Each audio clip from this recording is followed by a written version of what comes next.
letting me record to this computer, so that's a problem. I'm chirping the thingy. Letting me record to this computer, so that's a problem. What just happened there? We are now streaming on YouTube. Okay. And Cue I to post. am going to so Scott, this is not allowing me to record to the cloud. Oh, let me go to Zoom.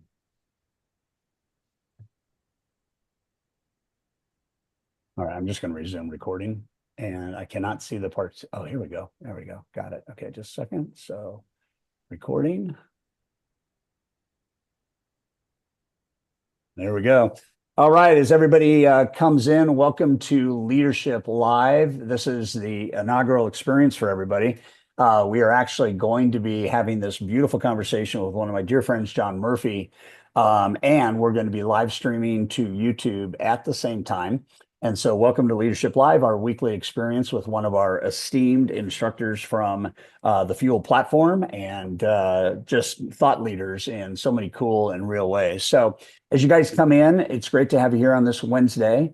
I'm going to let panelists and everybody chat with everybody, so that's good to go. And then why don't you guys, as you're joining, just hit chat and tell us where you're coming from this morning as we get kind of warmed up for our time with John.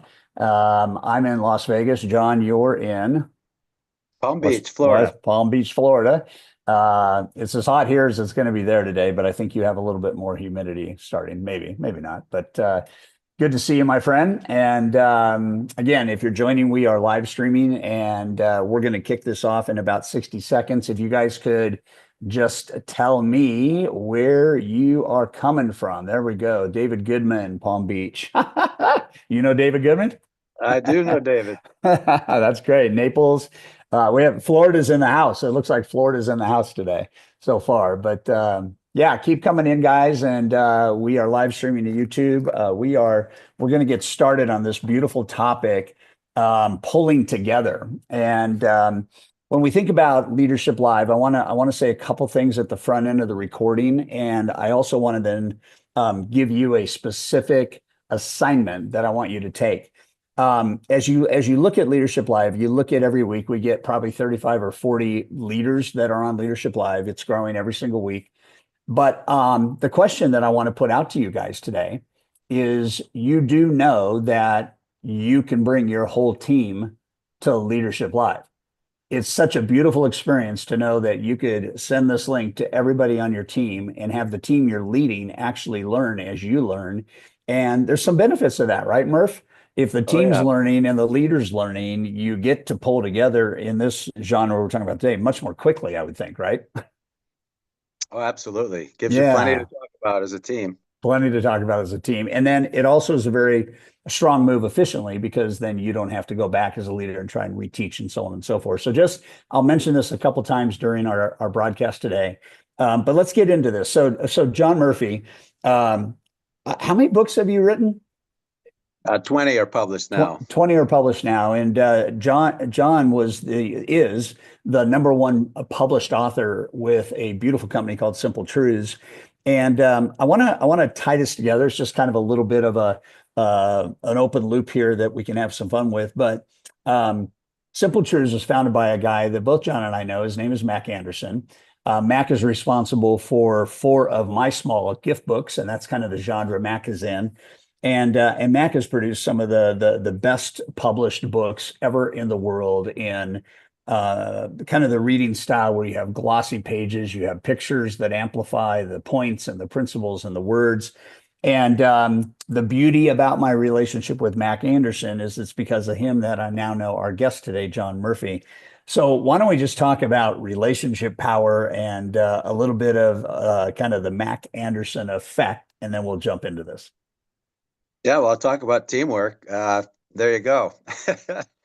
Well, I met Mac years ago. He'd actually come to know what my very first book, which was a different version of Pulling Together, and said, "Can you write this in a short version for, within our model?" And a long story short, I did, and it became one of their best sellers. And then Mac and I actually wrote 2 books together for simple truths. And so we've become very close. And of course, he introduced me to you, Todd, and to Fuel. So I'm deeply grateful. It's very, very powerful.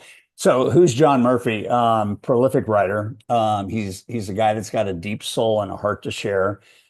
He has spent the last 35 plus years in helping teams and helping companies rise to the top. You know, one of his expertise is around this idea of Kaizen, which is this improvement modality that companies that, you know, really understand growth. And for any of you on Leadership Live, you should never not be improving, right? Everything can always be improved. One of the great principles. And so he founded a company called Venture Management Consultants. They're all about creating high performance workplaces.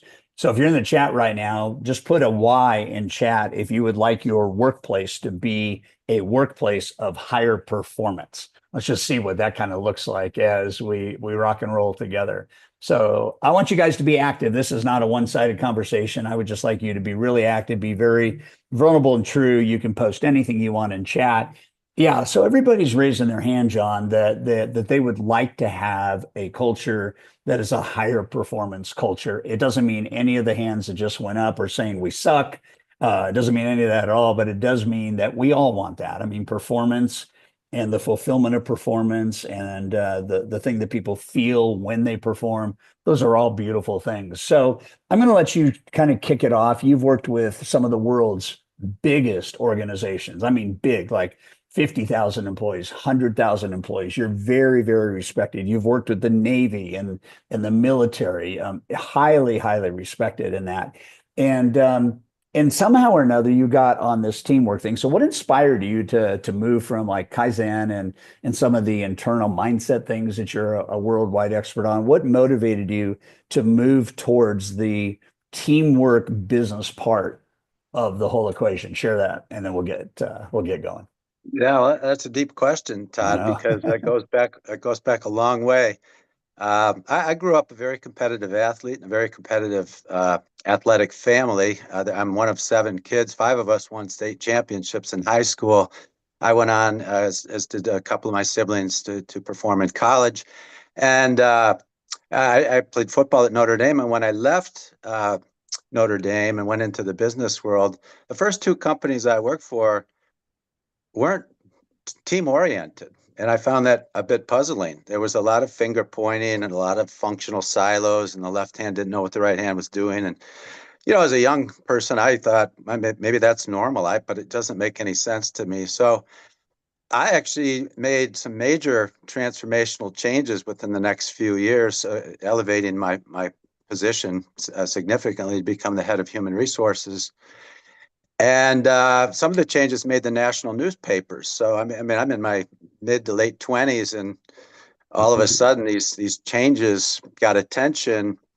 You know, I was invited to speak at Harvard Business School when I was like 27 years old or something like that. Anyway, I discovered a need that I really felt passionate about. So in 1988, I started my company, and it grew little by little, a lot of ups and downs, as you know, in any entrepreneurial venture.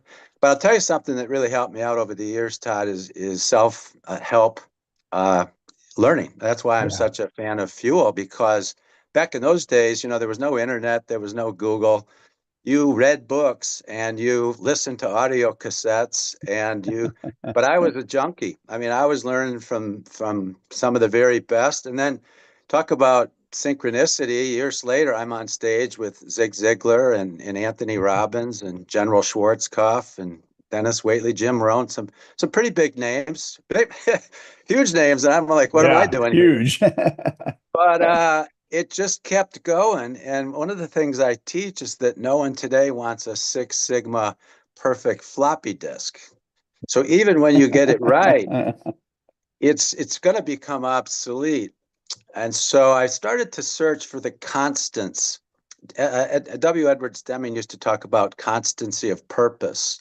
In a world of chaos and uncertainty and change, what can we hold on to ground ourselves and be foundational? And so when I wrote Pulling Together, I called out 10 rules. I call them, or principles. They're like seeds. And if you plant the right seeds, you're going to get a very predictable garden, so to speak.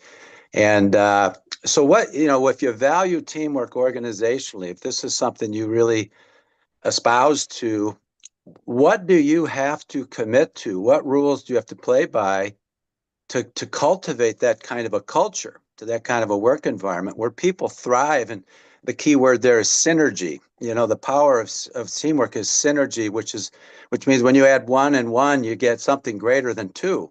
You get three, four, five. You magnify your performance and your results. I like to call it the genius of the team. No one on the team has to be a genius. But I'll tell you something, over the years, from Argentina to Brazil to China, running these Kaizen events, we've come up with some incredibly genius solutions. And I'm not the genius. I'm just trying to steer the ship a little bit. So it's interesting that, and I think this is important for everybody. I was speaking with one of our instructors yesterday, and we were talking about her career. And I think that if we understand that performance is always something we can improve, and it's not because we're hoping or wishing for something. It's intentional, right? That we have this opportunity to intentionally improve. And the interesting thing is that as we begin the journey of improvement, we don't always know where the next door is going to be, and we don't always know left turns or right turns. But what we know is that progress is the mother lode of not only achievement and staying ahead of the curve in the game, but progress also has the most intoxicating impact on the psychology of winning, right? And so when we're improving and coming up with ideas and wanting to accelerate, I told this gal yesterday, and I'll say to all you guys, nothing will be revealed if you stand still. The environment in which you're standing still is going to remain the environment in which you're standing still. When you take a step towards getting better, when you take a step to leading your team through your followership and your high trust leadership to new ways of thinking and new ways of doing things, and always creating a culture of kind of intrigue balanced by curiosity, backed by courage, then what John's about to talk about are these principles that just reveal the things to you that are not yet able to be seen. So what we want to do is we want to talk about, and I think I'll use the word principles, John, and earlier when we were chatting before we went live, the reason I like principles is because principles are irrefutable. And a principle, when you hear it, if it's irrefutable, you cannot argue with it. It is true. You may not choose to embrace the principle, but it is true. So tactically, why don't we run through quickly the 10 principles of pulling together, and then why don't we back up? And what I want to encourage everybody that's online right now, that's in the live chat, post your questions here for John. We'll give you these 10. And in fact, what I think I might do is I might just put these in. Can I put the 10 in chat real quick, John? Oh, yeah.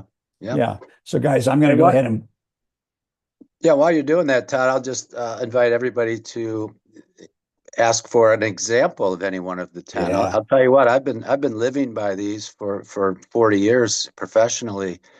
And so none of these are make believe. These are very true, very powerful principles. And I can give you examples, many examples for any one of them. And so feel free to ask about examples. Or challenge me. If you want to challenge me on anything, please I invite that. And I would like you guys, in addition to what John just said, just for me, I'm always about assessments, right? And so it'd be very cool as I put the 10 in the chat. Rate yourself. I mean, you come to Leadership Live because you don't want to stay the same. You want to be the best leader you can be. So rate yourself. Like on this first one, 10, you're doing great here. 2, you're not doing great here. And maybe make some side notes on a piece of paper on your laptop on actions that you might take. Okay, so John, I put all 10 in. You take it from here. And then guys, post your questions as we go along on any one of the topics. And I want to encourage you to be actively involved in our time. John charges a lot of money for an hour. And one of the beauty gifts that Fuel is able to provide to our Fuel community is you get to have John and not pay his fee. All right, go ahead, my friend. All right. Well, rule number one, or principle number one, is put the team first. That sounds simple enough, but one of the ways that I use that principle is with a charter. So if I'm going to run a Kaizen event, for example, by the way, when I go into organizations to pull teams together and make major change quickly, which is what a Kaizen event is. Kaizen means good change. A Kaizen event is where you make good change within a week, and you're pulling people together from multiple functions, looking across a value stream, and finding ways to take 100 steps in 10 days to do them in 10 steps in 1 day, completely leaning out and streamlining and improving processes. That's one of the most common things I do. And when I do that without any authority, then the only choice you have left is influence and credibility. And so these rules, these principles ground you in reality and credibility and help. So I often say, you don't have to trust me, but trust the process, trust the rules. So the first principle, put the team first. I like to call that shifting from myopic vision, what's in it for me, to weopic. So we hear all kinds of examples of, I've set these goals for myself this year. What about the team goals? Great leaders put the team first, so everyone else's goals align with the team mission.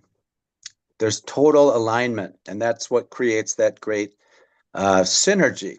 So we use a charter instrument, a tool, to do that. And in the charter, it makes very clear to the team what the mission is, what the expectations are, what the milestones are, who's on the team, what's going to be measured, why the mission's important, and it's signed by an executive. It says, we're doing this. So the expectation coming into any change event is, we got a week to improve this, and we have the authority to do it. So the weopic vision is designed right into the process, that we put all our personal agendas aside and we get this job done. And it's very powerful. So principle number one, put the team first. And that doesn't mean you give up who you are. It means you contribute who you are to the unity and the benefit of the team. I like to think of an orchestra. We need diversity. We need different instruments to make that beautiful harmony and music. But if people just start playing rogue, then you'll end up with a jazz band maybe, but it's not a very good orchestra. So we unite by putting the team first. The second principle is about communicating openly. In sports, this is a scoreboard. Any one of the athletes can look up and see what the score is, see how much time's left on the clock, what down it is, if it's football or whatever. They don't have to run over to the sidelines and ask the boss or the coach, hey, are we winning? What's the score? How much time is left? It's visible. And so it's very important that everyone on a team knows how they're doing in real time. How are we performing? Now with AI, that makes it even easier, because you can get immediate real-time performance feedback. And but we got to make sure that if we're going to build trust, we have to open up our communication and not withhold things to one up one another, or keep things hidden, because that actually destroys a lot of trust. Third principle is about being the solution rather than the problem. I We love don't want this. anybody Oh on my gosh. yeah, we don't want anybody on the team to become the problem. Now we're solving the wrong problem. What do we do with Wayne over there, George? No, that's not what we want to be focusing on. So I also like to say that there are two sides to any coin. And in this case, there's the problem side and the solution side, but it's the same coin. So what are we going to focus on? The problems and everything that's wrong, or the solutions that are waiting for us to discover? So when we're solution oriented, we're optimistic. We're going to figure this out. It isn't just hope, it's faith and trust in the process and in one another. So it's essential that we expect that. We actually expect positive solutions. So here, Next let is, me, I want to jump in, John, ask you a question because I just wrote down solution focused equals optimism. Does that mean I'm about to write it down and I am a firm believer in the very fine line between optimism and pessimism. Does that mean that cultures that are problem focused are usually more pessimistic necessarily, the opposite of solution being optimistic or no? yeah, it's a frequency of energy. And you have, Yes. you have everything is energy. And Einstein said that, Nikola Tesla, we're all energy beings, and in culture is energy. You can feel it when you go into it. It's kind of like gravity.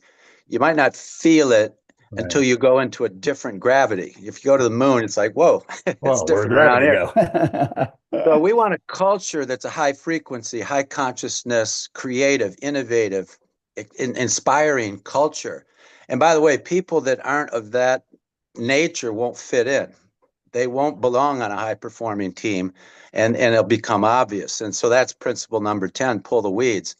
We'll get to that. But um, so think positive and negative. Negative are lower energies, lower frequencies, and that's where doom and gloom exist, and grief and guilt and worry and anxiety and oh my God, what are we going to do now? Imagine in sports, you go into a game, and you're like, oh God, how are we ever going to pull this off?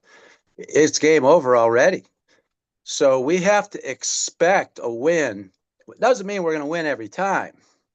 But when we go into any situation, we have to expect that we can win, that we can pull together and get the job done. And when you create that kind of a culture of a positive expectation where we're very solution oriented, it's powerful. Any entrepreneur that's ever going to be successful is thinking about a solution to a problem. Right. They look at the market, they see a need. Hey, this is something that could really help people out. And they're very solution oriented. So again, there are two sides to the same coin. So you have to recognize that we have problems to solve. There's no question about that. So let's solve them, and let's pull people together who are solution oriented. We use an acronym sometimes, Todd, that's called CAVE, CAVE, and we don't want cave people on our teams. And CAVE stands for cynical about virtually everything. These are cynics. These are complainers. No, go find another playground to play in. So I that's just very, wrote that. That's a great one. yeah. So principle number 4, if you're ready to move along, just because I know we've got a limited time here, is respect diversity. And I'm not just talking diversity in terms of like race and gender and things like that. I'm talking about personality differences. One of the chapters in the original Pulling Together book is all on the Myers-Briggs type indicator, which really helps people understand differences. So we want to understand differences. This is part of emotional intelligence. And it's proven that emotional intelligence is among the highest characteristics of great leaders. They have empathy and awareness, self-awareness and social awareness, and they're really attuned into the differences. So again, back to the orchestra example, we want diversity, right? And then it's our ability to unite it, pull it together, harmonize it, balance it, time it. Timing is everything in operational excellence. So if you look behind the curtain at companies like Amazon, it's like an orchestra. Things are timed. Think about how they get things to you so quickly.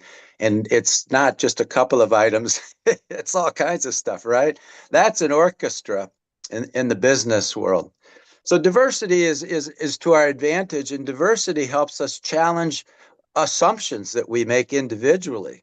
We're all in paradigms and boxes we don't even know we're in.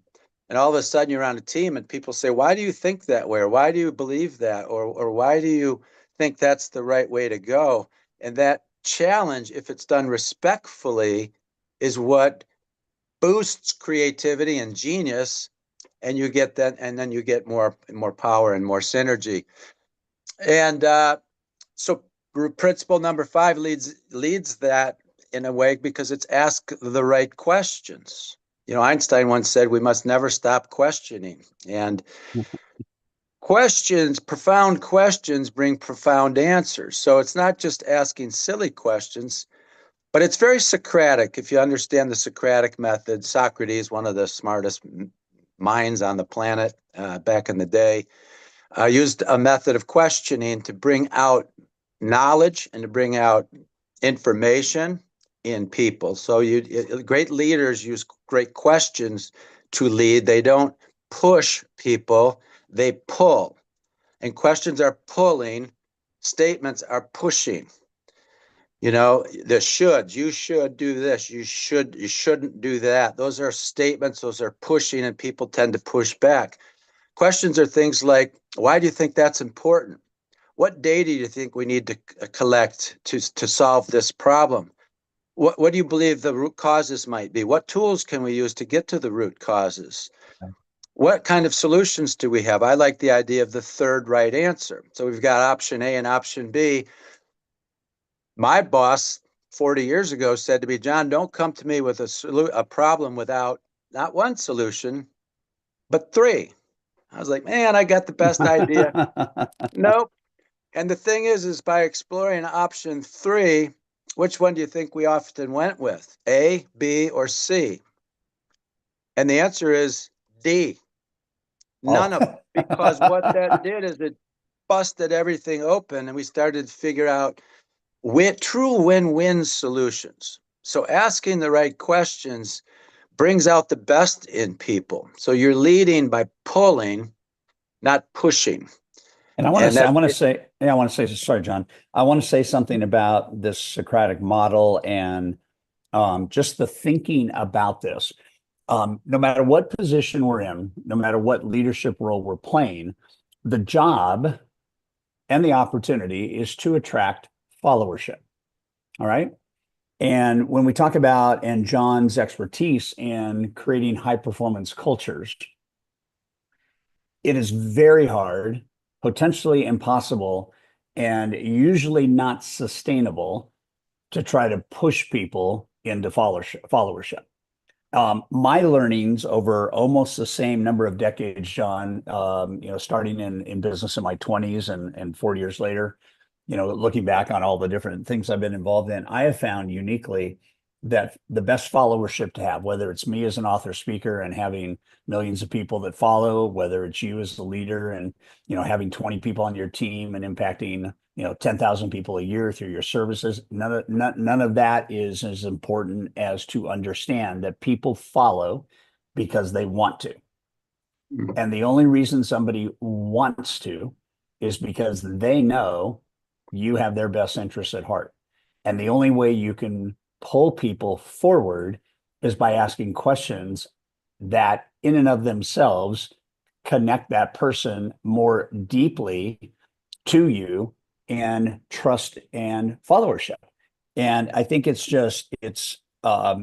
you guys haven't done this yet, in fact, John, when you start talking, I might grab a link and put it in chat. But February 11th of this year, the Gallup US Global Leadership Report came out. They do this every single year, and it's one of the most profound leadership reports you could ever read. And to give you just the thumbnail summary, is 90% of employees surveyed said that the top two things they needed from their leader that they weren't getting was more hope and deeper trust.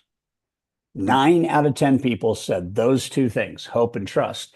And when you look at hope was about not only trusting the leader, but then it went another layer. And that was, and let me put it in simple English, I hope my leader can help take me to where I want to be in this company.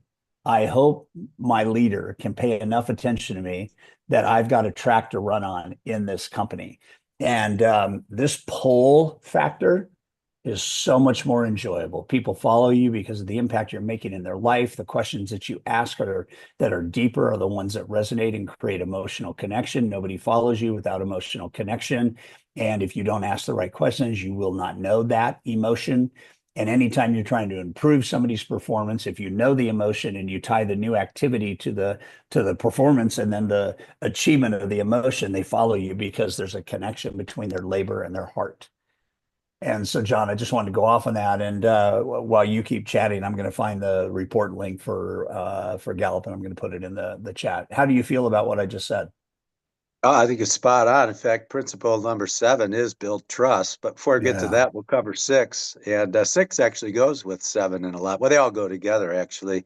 I think of these like the ingredients in a cake. And if you say, well, what's the most important ingredient in a chocolate cake?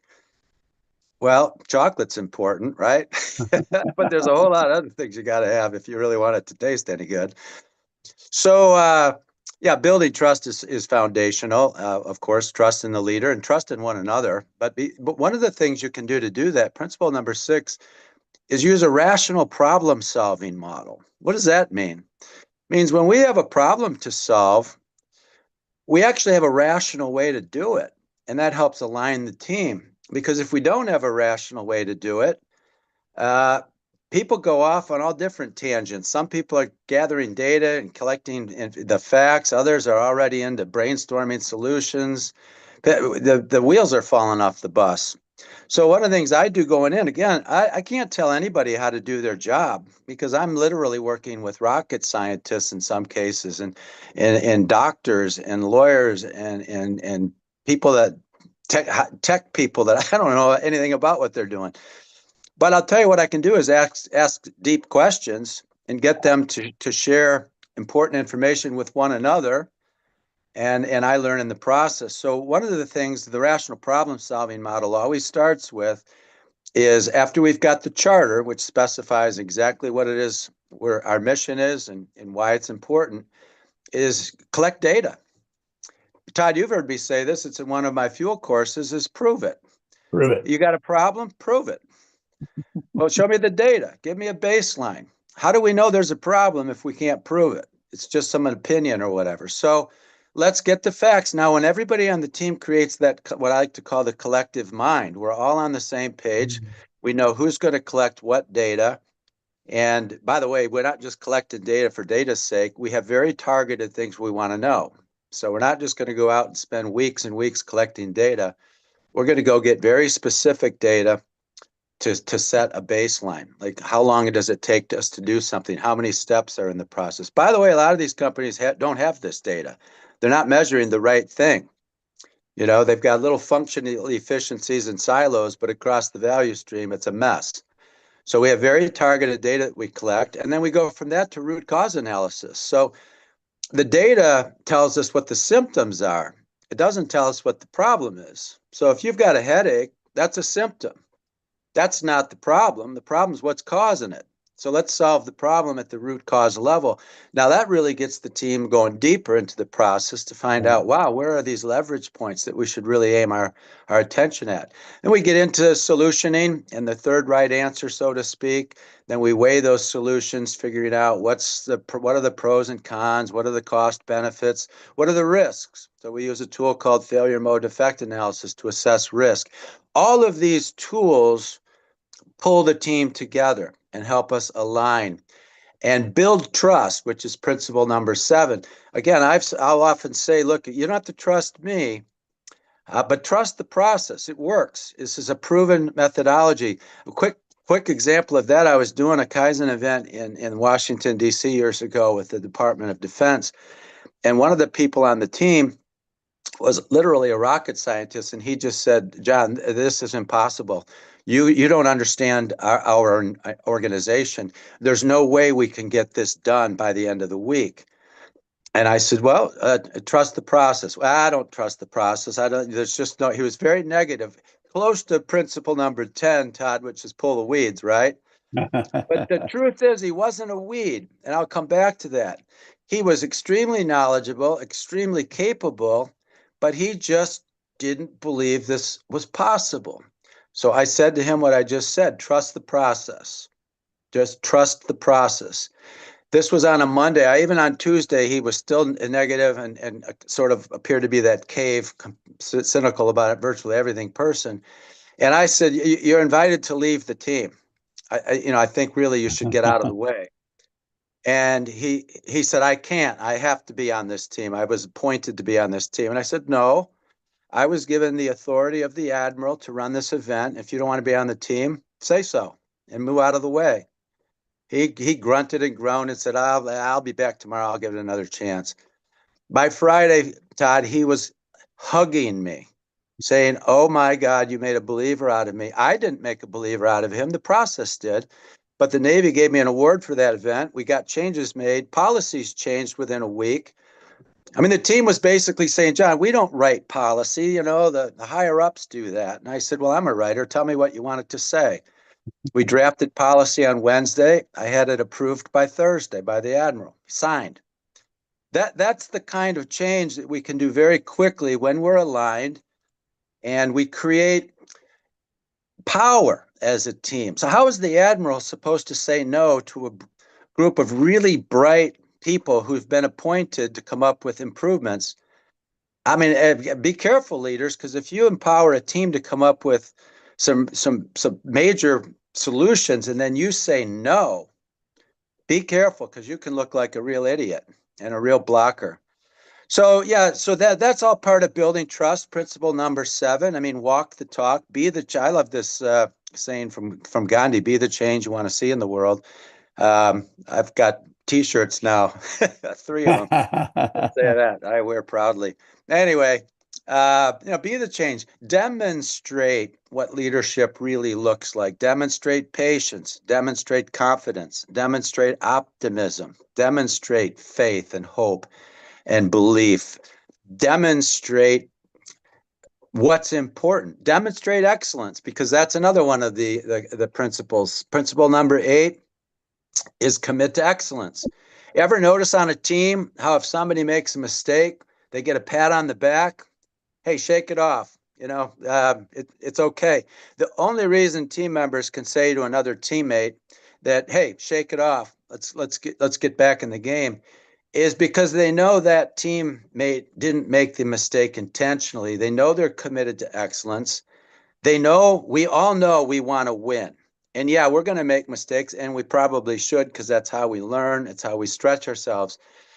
But when we're committed to excellence, and we know that everybody on the team is committed to improvement and learning and growth, not only does it motivate us, but it unites us.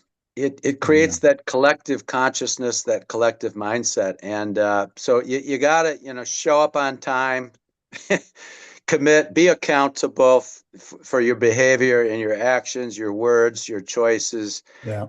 Demonstrate commitment to excellence, and you'll build trust. All of these things, Todd, build trust, respecting diversity, putting the team first. So all of this is trust building based.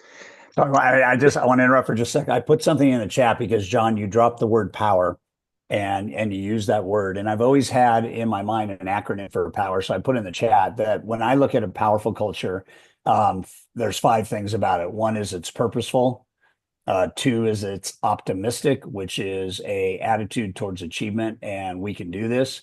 The 3rd is the W, which is wonder. There's always this deep wonder and curiosity about how we can improve.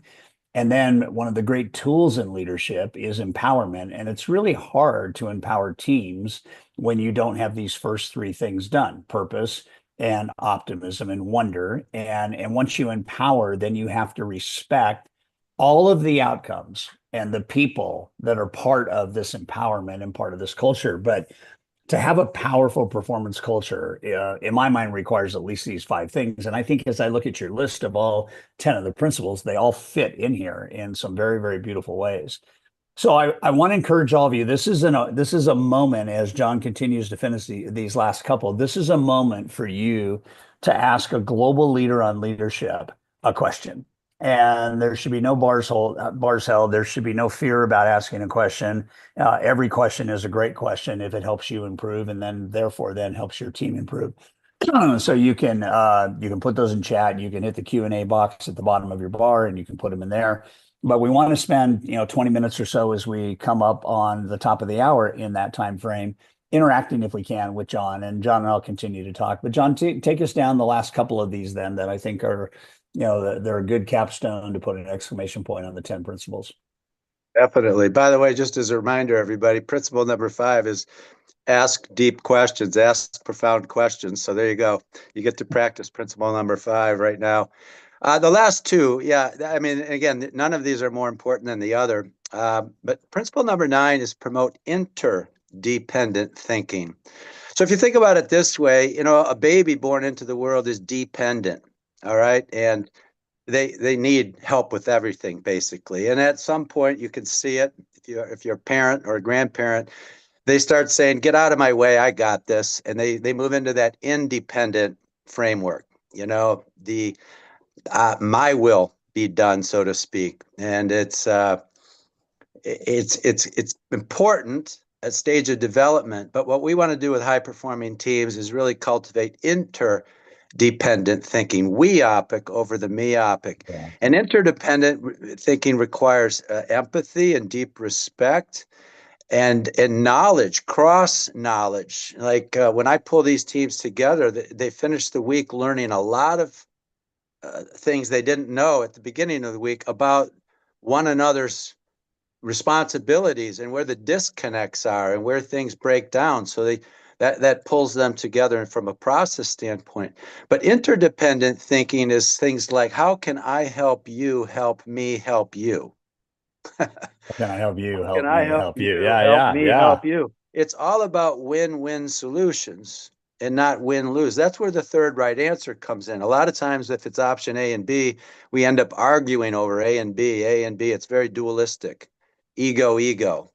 Right. Option 3 could be a true win-win where it's like, well, we all gain from this. And that's where innovation and real creativity comes in. So asking the right questions, promoting that interdependent understanding elevates the team to that level of genius, that level of super creativity and true empowerment, Todd, to use that power word. The last one's pull the weeds. I gave you one example of a potential weed with the military example. But think of it again. I use metaphors to teach a lot. You're a gardener, and you sowing the right seeds. You have to be patient with the process. You have to trust the process. You can't just sit there and hurry it up. So you're cultivating this garden, and you're trusting the process. But what happens when weeds start getting in the way, right? What happens when people start getting in your way on your team, and they start taking the team off track, and the wheels start to fall off? You as a leader have a responsibility to talk to that person, ask the right questions. What's going on? Why are you doing this? Do you understand the impact you have on the team? Again, you don't just fire them, right? You have to understand where are they coming from, because maybe they have something that you need to listen to. Abraham Lincoln, there's a great book out called Team of Rivals, and Abraham Lincoln used to surround himself with adversaries, in a sense, with people who challenged him to build synergy instead of a bunch of yes people and groupthink. So you want people on your team to challenge the current state, to challenge the assumptions and the paradigms underlying the current state, behavior, and performance. You want that, but what you don't want are cave people who are just cynical about the world, and the world's falling apart and we're all doomed, and why does this even matter? Why should we? Yeah, no. That's where that's it in sports where you make the cuts. Yeah. I have an interesting story, and I want to have everybody really listen to this. I've always had one of the principles that I learned at the age of 23 that I think changed everything for me was that well, first of all, two things from the same mentor. The first was to choose relationship first and transactions second. And what that was about was an early idea that leadership effectiveness and even growth of clients and client loyalty was all about the relationship first. And if you had the right relationships, the transactions would come. And that was a business to business or business to consumer mindset. And then I started realizing that this applies as well to leadership. And we're not talking about, necessarily mushy relationships or, relationships of codependency or anything like that. I'm just talking about people, right? And the relationship of people. And if you have a high trust relationship with a person on your team, then that followership thing kicks in, and it is for the right reasons. So I learned the relationship piece, and I all the way to this moment in time, as I sit here today, even starting this company Fuel, really out of something that was just fortuitous, and that was when COVID hit. We live streamed an event. We had 40,000 people connect their computers to the event, and all of a sudden I realized, I need to start a company where we can give that kind of access to people, and then get all these great instructors like John. And so here we are, 10 months into it, and it has been all about relationships. And I'll give you just an example right now. One of the biggest clients that we are likely to engage in a contract in the next, I don't know, 30 to 60 days. And the bigger the companies, the more worldwide, the longer it kind of takes to go through the process. But this company is a relationship that we have because of a relationship we have with John Murphy, your instructor today, and because of his work in that organization. And so I've never, ever, every time I've deviated from relationship and tried to do a deal, it hasn't felt as comfortable, natural, and most of the time hasn't worked out. Right behind relationship, if you understand the correlation, is that the deeper your relationships, the fewer of them you need. So another principle that I grabbed as a 23, 24-year-old was make a choice about it being more from less. And Andrew Carnegie, who today would be worth 40 billion more than Elon Musk based on his net worth in 1908, he said that the key to business success is to put all of your eggs in one basket. And right there, it creates fear in people's minds. But then if you read the rest of the principle, he says, and watch the basket. Right. And so there's this area of focus in relationships. And I did more volume than almost any competitor I had, with maybe 75% less clients. But the clients I had were the better clients. And so then that morphed, John, and this is just serendipity right in this moment, that morphed into a principle: don't water the weeds. Okay. So we have this pull the weeds. Yes. Certainly don't water them, because you're going to cause them to grow and choke out. Anyway, a guy had 58 salespeople on his team. He was unhappy with the average production per person. And he said, what should I do? And I said, well, what is your standard? And he told me the standard. And I go, how many people are below standard? And he gave me the number. And then I said, have you coached them and tried to get them above standard? And he said, yes. And I said, for how long? And he said, 30 or 40 days. And I said, so what I would do is I would probably remove everybody that's not at standard, and I would create capacity for the people that are at standard to use more of the company resources to grow any further. So he literally took 22 people out of the organization. And the volume before he did this, in terms of monthly sales, was about $300,000 per person if you just averaged it out over everybody. And when those people left, the top producers filled in that gap and even more. And so the culture became a culture of growth and prosperity. And we all know as leaders that people will join our company because of what they see happening to the people that are in our company. So as this person took the 20 out, and as the rest of the people grew their volume up, it attracted more of these people instead of the ones that were, let's call them the weeds. And it was so beautiful, because as soon as he went through this whole process, it started in March, it ended in August of the year that we did it in.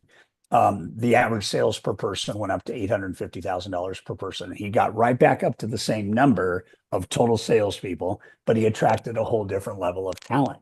And this is what we're talking about when we talk about pull the weeds. A garden cannot flourish. And there's no common sense as leaders to water things you don't want. And the interesting thing is, if you were to spend your time analyzing where your time is being spent, most people find that a lot of their time is being spent with the weeds, instead of redeploying that time with the garden, the flowers, the rose bushes, the things that are beautiful, right? So, John, I find this thing very, very, very interesting, especially number 10. And don't give your best to the weeds. Give your best to the flowers. Yeah, that boils down to character. I mean, because Right. training people that just don't belong on the team is it's a waste of resources. So before you train people, really identify who fits. Right. And you know Right. that comes right down to the hiring procedures and policies and processes. You know, the other metaphor I use a lot, Todd, is college sports. College coaches know that players are going to turn over every year. They're going to graduate. So great teams that sustain championships are constantly developing good people, to your point. You know, it's tough to get in, but when you get in, you're going to learn a lot, you're going to grow, you're going to contribute. Hopefully you're going to win some championships, but you're going to graduate and move on.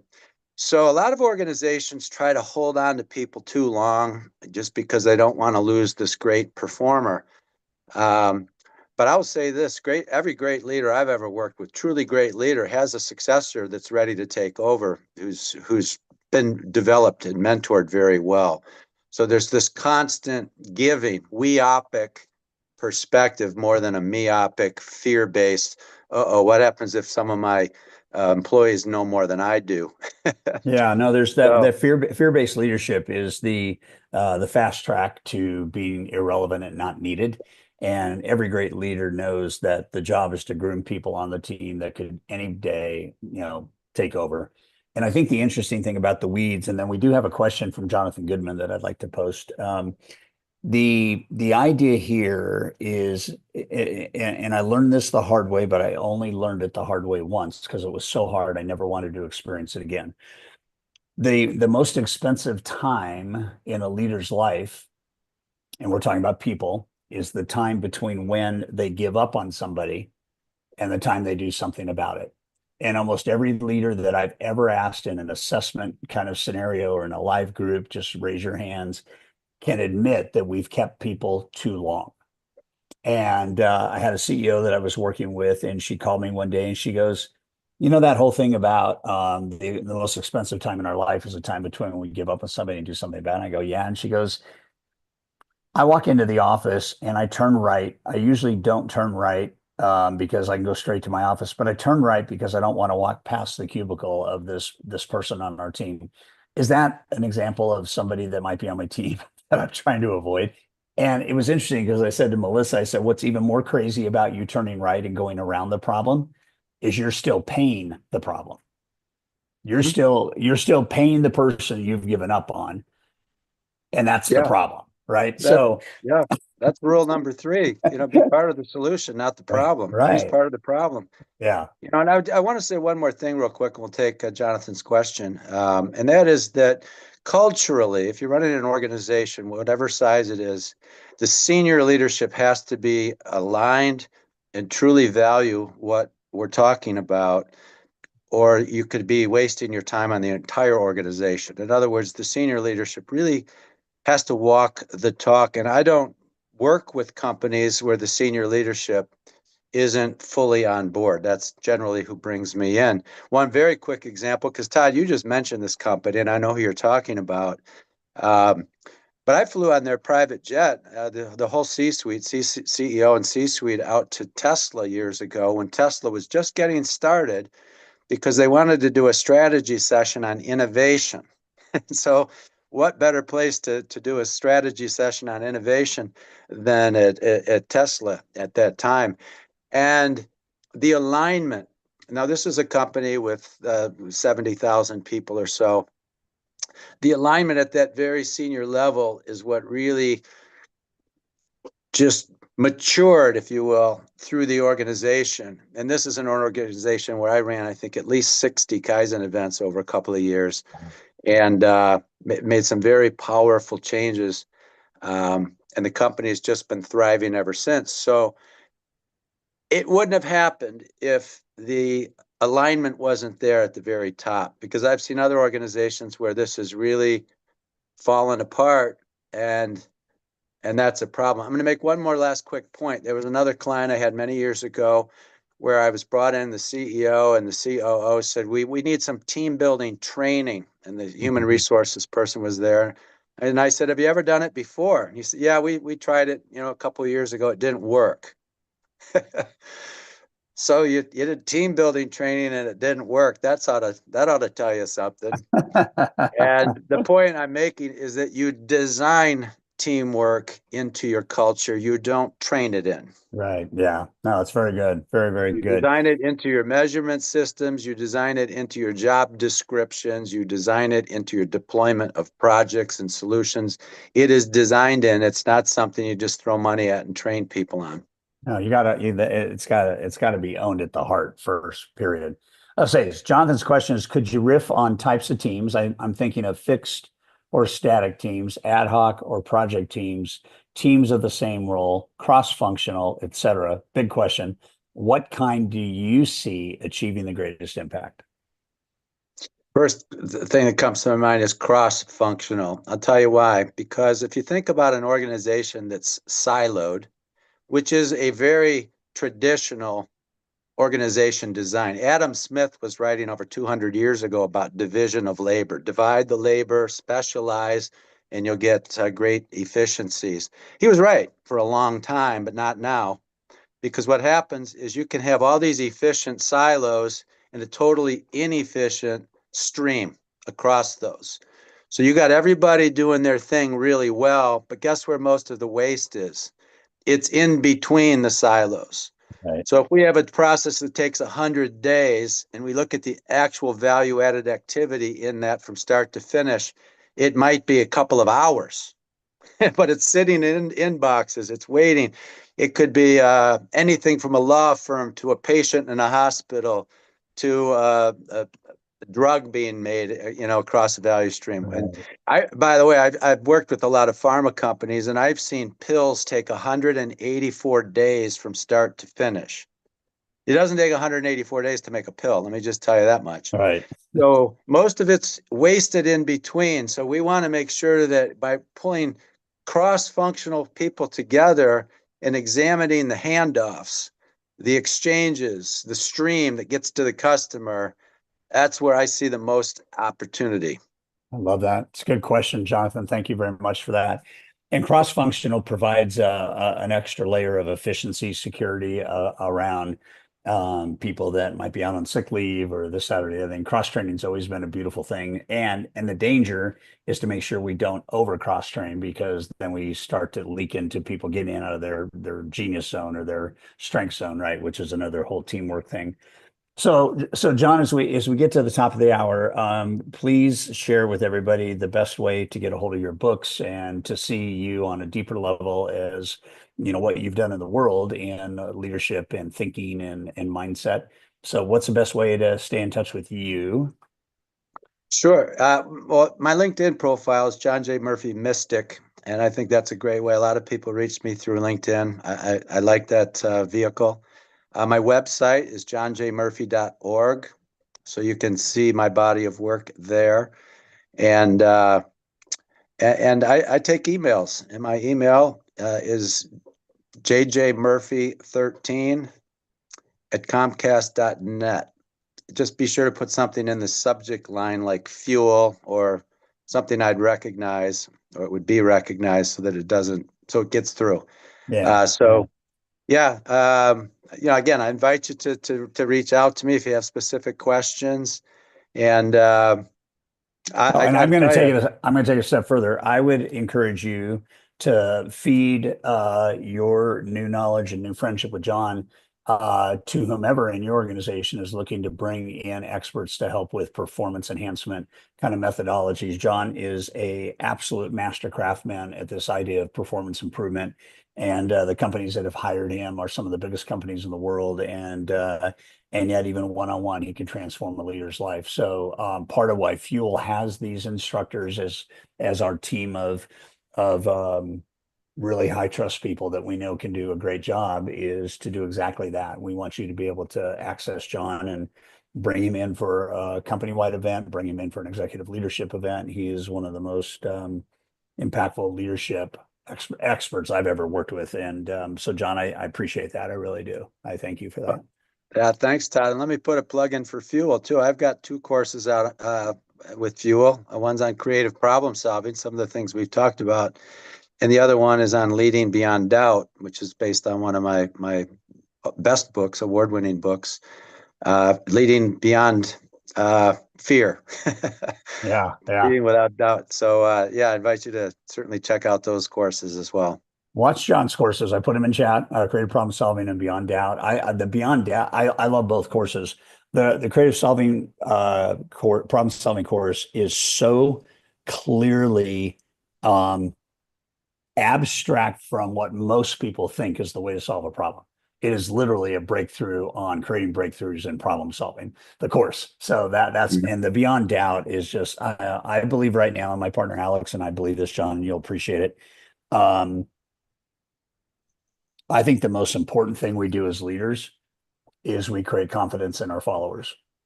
And if we have followers that are doubting anything, doubting their own, ability to contribute, doubting their own future, doubting the mission of the company, we have to go beyond doubt in our mind. And I don't think skills come first. I think the mindset comes first. And when the mindset is right, then the skills follow and they get implemented much more quickly with a whole different attitude. So that's Beyond Doubt. Very, very powerful. All right. Well, and I want to thank Scott Thomas. He's one of our beautiful designers and engineer. He was the guy that effectively got us to YouTube Live today. We've been streaming this entire hour to YouTube. If you're watching us on YouTube, thank you very much. Give us some thumbs up and give us some comments and let us know if you like this. And also let everybody know a reminder next week and every week thereafter, give the link to your entire circle of influence. Other leaders, invite them. You got 100 people on your team, invite them. You want to have a Leadership Live watch party with a $50,000 speaker, invite them all, right?